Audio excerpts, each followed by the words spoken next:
السلام علیکم، میں آپ کا میزبان سمیع ابراہیم اور آپ دیکھ رہے ہیں ہمارا یوٹیوب اور فیس بک چینل۔ بڑی اہم ڈیولپمنٹس ہیں جو آپ کے ساتھ شیئر کروں گا۔ یہ سن کر آپ کو کچھ اندازہ بھی ہوگا کہ کیوں نون لیگ کے لوگ اتنے بلبلا رہے ہیں۔ جاوید لطیف کو دیکھیں، دوسرے رہنماؤں کو دیکھیں، مریم نواز کو دیکھیں، ایون نواز شریف صاحب بھی سب برس رہے ہیں، کہیں نہ کہیں اپنا غصہ نکالتے ہوئے نظر آ رہے ہیں۔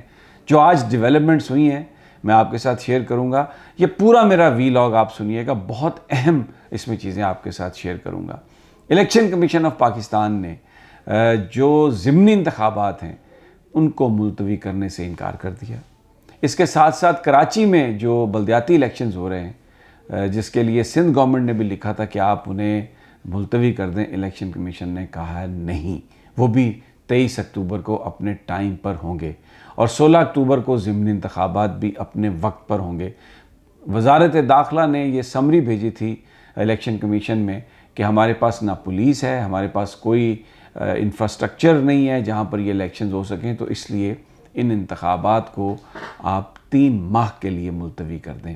اور کیا سرائے ملک میں یہ ہو رہی تھی کہ یہ ملتوی کر دیے جائیں گے، لیکن آج الیکشن کمیشن آف پاکستان کا اجلاس ہوا، اس میں سیکریٹری ڈیفنس بھی شریک تھے، 3 صوبوں کے آئی جیز بھی شریک تھے، فیڈرل سیکریٹری بھی تھے، ڈی جی ایم او بھی تھے۔ تو وہاں پر یہ فیصلہ ہوا اور ہمیں یہ بتایا گیا کہ اس میں سیکریٹری ڈیفنس اور ڈی جی ایم او انہوں نے ہر طرح سے معاونت فراہم کرنے کی یقین دہانی کرائی اور رپورٹڈلی الیکشن کمیشن سے یہ کہا کہ الیکشنز اپنے ٹائم پر ہونے چاہیے، کچھ بھی حالات ہوں، جو جمہوری عمل ہے وہ چلتا رہنا چاہیے، اور پاک فوج اس حوالے سے ہر قسم کی جو سہولت ہے وہ دینے کے لیے تیار ہے اور پوری طرح تعاون کرے گی۔ بہت یہ اہم ایک ڈیولپمنٹ ہے، کیونکہ کل جاوید لطیف صاحب نے پریس کانفرنس میں بہت دھمکیاں لگائیں۔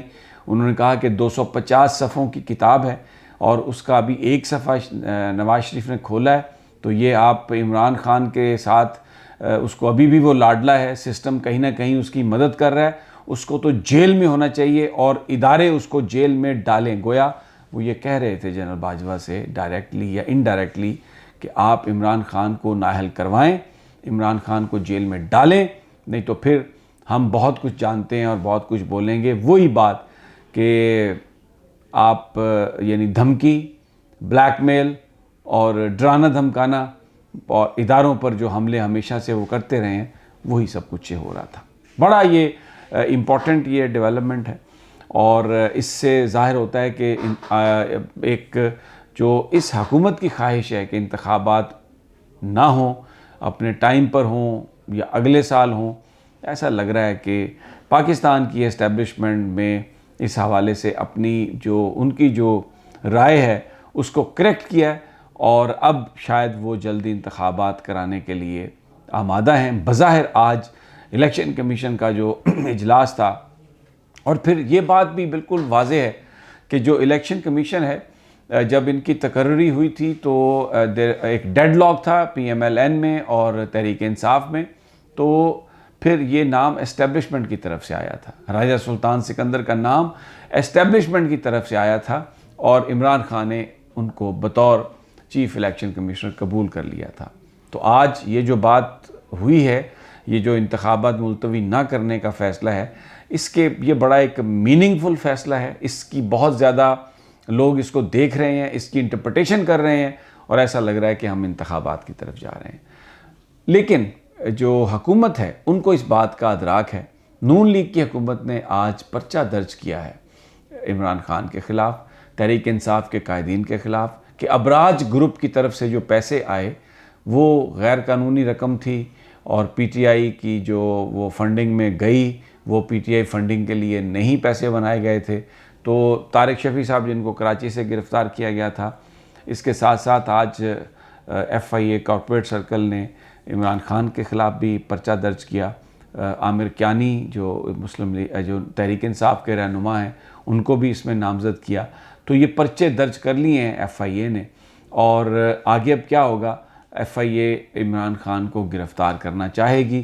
ملک میں وہ ایک ایسا ٹرموائل اور ایک ایسی عدم استحکام کسی کیفیت ڈیفینیٹلی اگر عمران خان کو گرفتار کیا گیا تو پیدا ہوگی۔ تو اب اس کی مختلف انٹرپریٹیشن ہوگی. جو جنرل قمر جاوید باجوہ نے کہا کہ اگر کسی گروہ نے اپنے سیاسی مقاصد کے لیے اس ملک میں عدم استحکام پیدا کرنے کی کوشش کی، جس سے پھر اقتصادی عدم استحکام بھی پیدا ہو سکتا ہے، تو فوج اس بات کی اجازت نہیں دے گی اور سٹیزنز کی مدد سے اس کوشش کو ناکام بنایا جائے گا.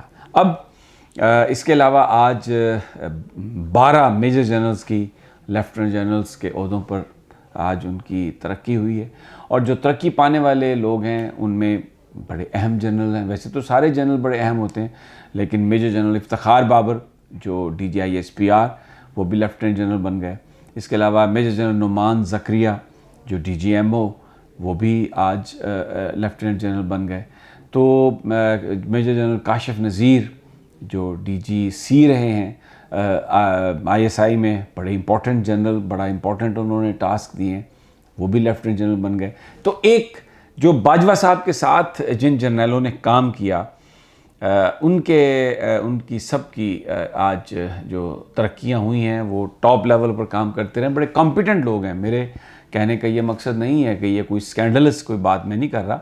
مثلا میجر جنرل افتخار جو ہیں، افتخار بابر، انہوں نے میر علی میں بریگیڈ کمانڈ کی تھی جب وہاں پر ضرب عصب ہوا تھا، دہشت گردوں کے خلاف ایکشن ہوا تھا. DGMO بھی اسی طرح بہت ہی افیکٹولی وہ کر چکے ہیں، مختلف کمانڈز میں اپنی ڈیوٹی سر انجام دے چکے ہیں اور بہت اہم ان کا عہدہ ہے. کاشف نذیر صاحب بھی.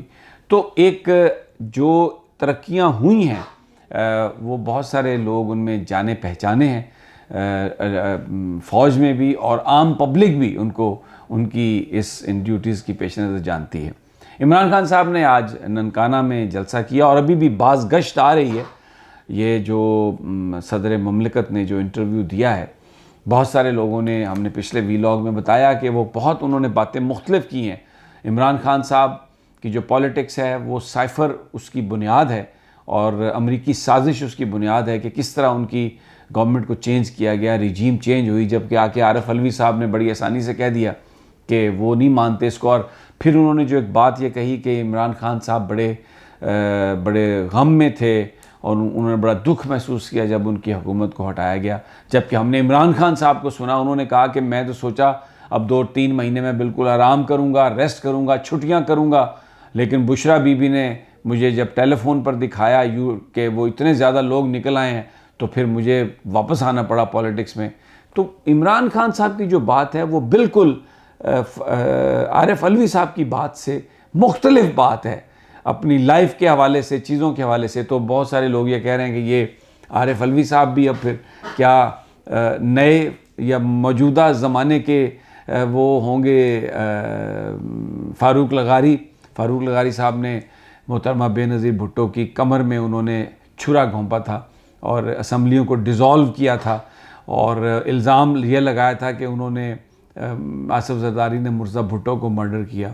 تو یہاں پر بھی جو اس وقت جو گفتگو ہو رہی ہے ساری، اگرچہ تحریک انصاف ان کو ڈیفینڈ کر رہی ہے، عمران خان صاحب نے ابھی کوئی بات نہیں کہی اور یہ کہا جا رہا ہے کہ ان کی جو گفتگو ہے اس کو سیاق و سباق سے ہٹ کے پیش کیا گیا. لیکن میں کیا کروں، ان کی میں گفتگو سنتا ہوں تو اس میں مجھے میں سنتا ہوں وہ کہتے ہوئے نظر آ رہے ہیں کہ جناب یہ وہ اس پر قائل نہیں ہے کہ یہ جو سائفر ہے یا یہ کوئی غیر ملکی اس میں کوئی سازش ہے عمران خان کے جانے میں. تو بڑی ایک عجیب سی بات ہے. اس نے ایک میسج بڑا عجیب سا دیا، لیکن ورکرز میں نے آپ کو بتایا تھا بڑے زبردست انداز میں عمران خان کے ساتھ ہیں. آج ننکانہ میں جو جلسہ ہے اس میں اتنی بڑی تعداد میں لوگ آئے، اتنا بڑا جلسہ ہوا عمران خان کا اور اتنا کامیاب جلسہ کہ اس نے دشمنوں کے چھکے جو ہیں وہ چھڑا دیے ہیں اور بالکل کسی طرح سے بھی وہ نہیں گھبرائے ہوئے. اور یہ جو FIA کارپوریٹ سرکل نے جو سب کچھ کیا ہے یہ اسی لیے ہے کہ عمران خان کو گرفتار کر لیا جائے، لانگ مارچ سے ان کو روکا جائے، تحریک انصاف کے لوگوں کو تتر بتر کر دیا جائے، ان کو ڈرا دیا جائے.